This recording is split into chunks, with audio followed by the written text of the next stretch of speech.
Hello children. In last class we have started biology. In that we have studied lesson number 5, the fundamental unit of life. In that we have started with the definition of cell. Cell is the fundamental unit of life. After that we have seen discovery of cell and types of organism. So we'll continue our topic today with these types of organism on the basis of cell number. So according to the cell number, the basis of cell number, the organisms are of two types, unicellular organism and multicellular organism. Here we have seen example yesterday, amoeba, paramecium, etc. And here multicellular organism which are made up of more than one cell, they are multicellular organism. Here we have examples are humans, animals, plants, etc. So now we have to go for we have to continue this topic. Now one question is there. Unicellular made up of single cell and multicellular are made up of more than one cell. It's clear. But one question is there. Every multicellular organism has come from a single cell. How? Or justify this statement. Means every multicellular organism, whether it is human being or plant or other animal, it arises from a single cell. So to justify that, we have to take example of human being. We know that human baby, it is derived from the first cell, that is zygote, and zygote is nothing but a single cell. We have studied last year, after fertilization zygote is forming. So from this single cell zygote, human baby is forming. So in this way, like that, suppose a mango seed is there. So mango seed is also produced from a single cell, that is zygote. So in this way we can say that every multicellular organism has come from a single cell. Now we have to move towards the next topic, that is size of cell. Now size of cell, it is depend on the species. Species is a group of individuals. Suppose we are human being, so we are the same, we are of a same species. Here one example I would like to give of onion. Suppose this is a small onion,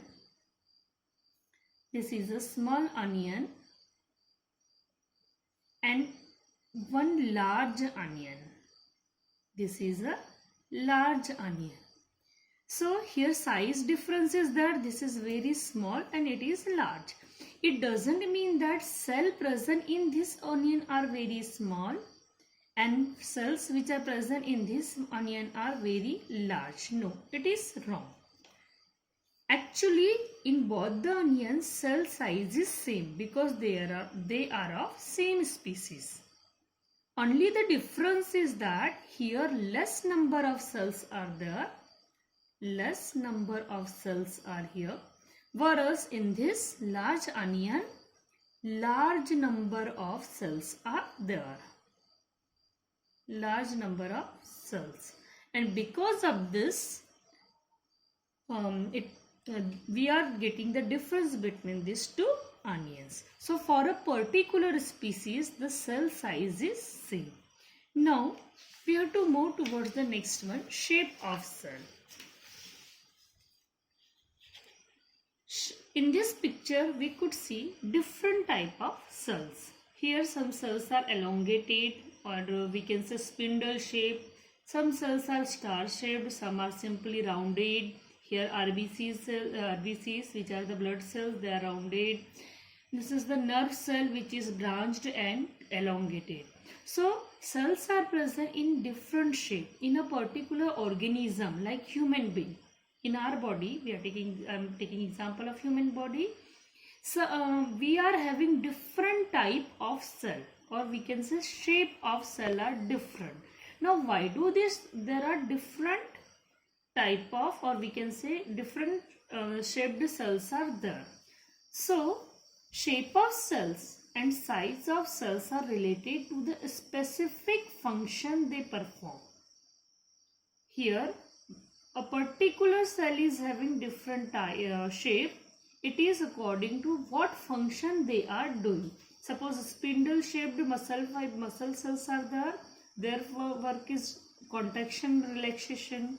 Then here nerve cell is long and branched. It is carrying the information from brain to the other part, and it is carrying in that vice versa, means from sense organ to the brain. So in this way its work is to carrying the signals. RBCs are rounded cells. Bones are stars. So whatever their function is there, according to that they are having the different shape. So shape of cell is depends on their function. Now some cells can change their shape. There are certain cells which can change their shape. Example, amoeba and WBC. We know amoeba, it is a irregular shaped organism. It can change its shape. And WBC, this is a WBC cell. WBC can also change the shape. So these are the examples which can change their shape. But difference between these two is that amoeba is a free living unicellular organism, whereas WBC, it is a type of blood cell. It is not an individual. This is the difference. Similarity is that they can change their shape, and difference is that amoeba is individual organism, whereas WBC is the cell of blood.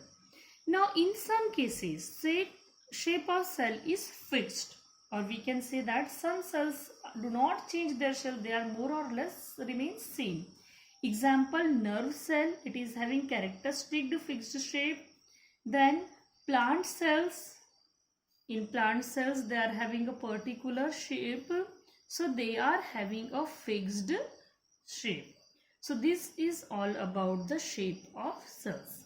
Now let me move towards the next topic, that is division of labor. Division of labor. Now we know in our body we are having different organ system. In lower classes already we have studied, we are having respiratory system, we are having digestive system, we are having excretory system. In that organ system we are having different organs. There are so many organs, like suppose we are having the digestive system, so stomach is there. Then in respiratory system we are having lungs. In excretory system we are having kidneys. Then nervous system we are having brain. So different types of organs are there in a particular organ system. This is well known. Now the work is also different. For stomach the work is digestion. For lungs it is breathing or respiration. For kidney, to get rid, or we can say excretion of harmful material. For brain it is thinking, reasoning and so on. So all the organs are having their particular function, and suppose the stomach is not working or it is not able to digest the food, so we can't say that kidney will perform that work. No, it is not possible. Kidney's work is totally different and stomach's work is totally different. Means organs are having their own function. They are not changing their function. They are doing their particular function. Exactly like this in our cell.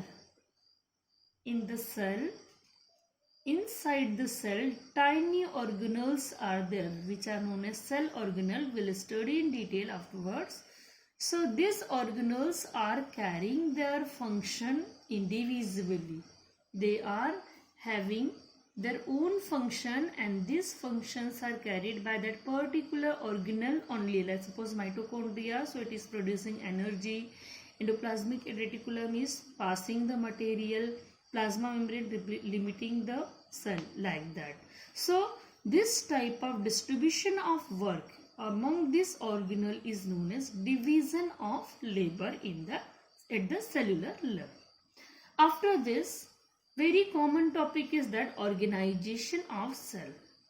Organization of cell, or we can simply say it parts of cell, that we have studied in 8th class, parts of cell. So a typical cell, whenever we are talking about a cell, so we are getting in mind a cell is having cell membrane, which is the limiting membrane. This is cell membrane. Then in the center or in one side there is a controlling unit, that is nucleus. And in between this nucleus and the cell membrane there is jelly-like substances present, that is cytoplasm. So this we have studied last year also in 8th class. Now about what is present in this cytoplasm, because by the simple microscope, here is the picture of microscope is given in our NCERT. So microscope, it is a device which used to observe this cell, because cells are very small, we cannot see with our naked eye. So under this simple compound or we can say compound microscope, we can see only the nucleus, cell membrane and cytoplasm. But inside the cytoplasm, so many organelles are there. Just now we have seen. So these organelles are present. So that organelles and the detail of this each part, cell membrane, nucleus and cytoplasm, will continue in the next class. So it is enough for today. Thank you. Just write down the definitions of this topic.